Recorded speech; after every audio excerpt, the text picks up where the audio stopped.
how to license an idea to a company so that you get paid in advance and royalties. So for me, that world is games. Here's a recent game that we made that we licensed. It's called Feelin Cute. I know it's backwards because of the way I'm filming this, but it's a really fun game where you are guessing how people are going to rank animals based on whether they think they're really cute or not that cute. And we licensed this to a company called Hootenanny Games. And with this one specifically, we had worked on this game concept for a while, and we had a very clear idea of how the game works. So if you're making a game, this will be very specific to you, but this also could work for a lot of other industries too.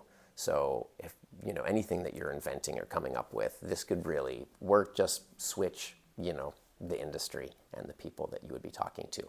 But for us, so we had this game idea, and we had a prototype, and the prototype was paper and cardboard, things that we printed out and cut and glued and taped, but it was playable.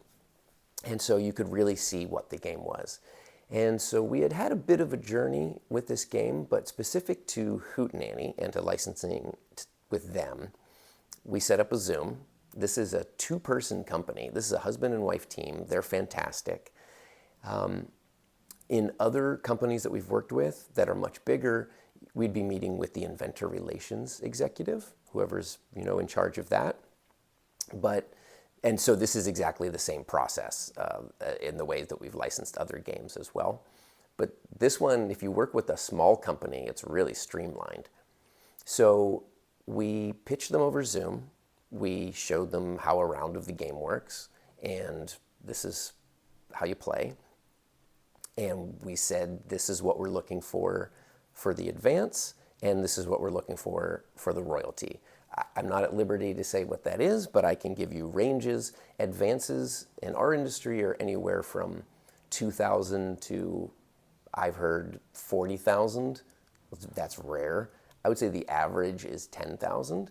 And then royalties are anywhere from 2% at the very low end if you've got, let's say, you're coming on late in the process and you're making a Marvel game with Mattel or something like that, and maybe you didn't even invent it. Maybe you did, but there's another license involved. All the way up to 15, maybe, at the top end. We've never gotten 15, but we've gotten close. But 15% royalty would be amazing. We actually average, I would say our average is like 9%, which is pretty fantastic. So with Hootenanny, we pitched them the game. They loved it. They wanted to play over the weekend and then get back to us, right? So now if it was a bigger company, what we would have to do would be enter all the information into their portal, and then we would have a one sheet, which could be more than one page. We would have maybe some hero images, and then we'd have a sizzle video, right? So everybody in our industry wants a sizzle video, which just really shows what your game is, how it plays. They want to get people excited. It's something easy that they can pass around the office, right, for other stakeholders to see. I imagine that most industries are pretty similar in that way. So, and then also they often want you to send them the prototype to play. Now, what you can also do, if it's mostly paper, is make a print and play version. So for this game, Feelin Cute, we had a print and play that we were able to send to them, and to Hootenanny, and they actually went and played that weekend. They did like 7 play tests. So this is Alex and Whitney Kimmerling. They're amazing. Whitney set up, this whole like neighborhood system of play tests from one house to the next. And then on Monday, they said they wanted the game. That was the fastest we had ever sold a game. We had gotten options in the room previously, which is where somebody pays you usually $5,000 to say, hey, don't pitch this to anybody else. while we figure out if we can take this in. But as far as just like, we'll take it, this was the fastest we had ever had. We had about 6 or 7 other pitch meetings lined up, but they were so enthusiastic about it. We wanted to work with them, and they gave us the terms that we were looking for in royalty in advance. So we said, yeah, let's go for it.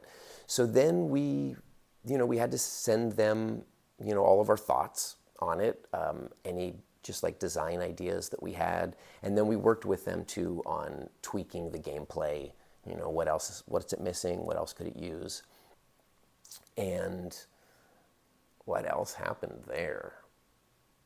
Then, we did a few more play tests on our end to see anything else that was missing, and signed the contract, and they were off and running, right? And so then they're the company that's now publishing it, so it's on them to work with a design team for all of the assets, though we were very involved with this game, like helping find images for animals, looking through databases and catalogs and libraries and stuff to find that.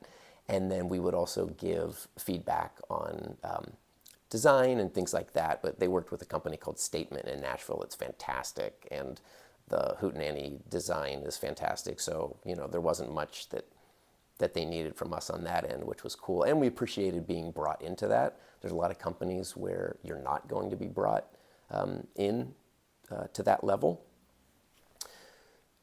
And then, now the game is out, and we have some work to do on marketing and really getting it in front of more people. And that's the next thing. Now, really, when you license something, you're not on the hook for marketing unless that's part of your contract.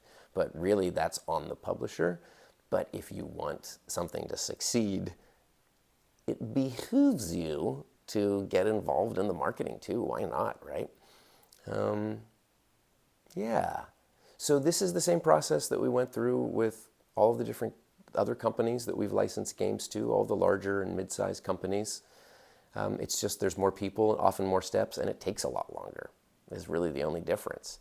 So, for that to how to even get started with that is just finding the inventor relations executives at each company. For us, that was at a show called ShyTag, People of Play in Chicago, also going to New York Toy Fair and Astra and just meeting people and befriending people.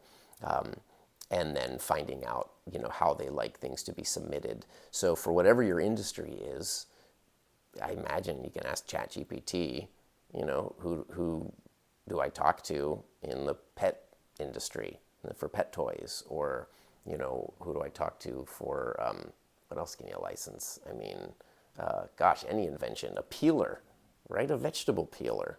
Who do I talk to at OXO or, I don't know, whatever other companies do that stuff.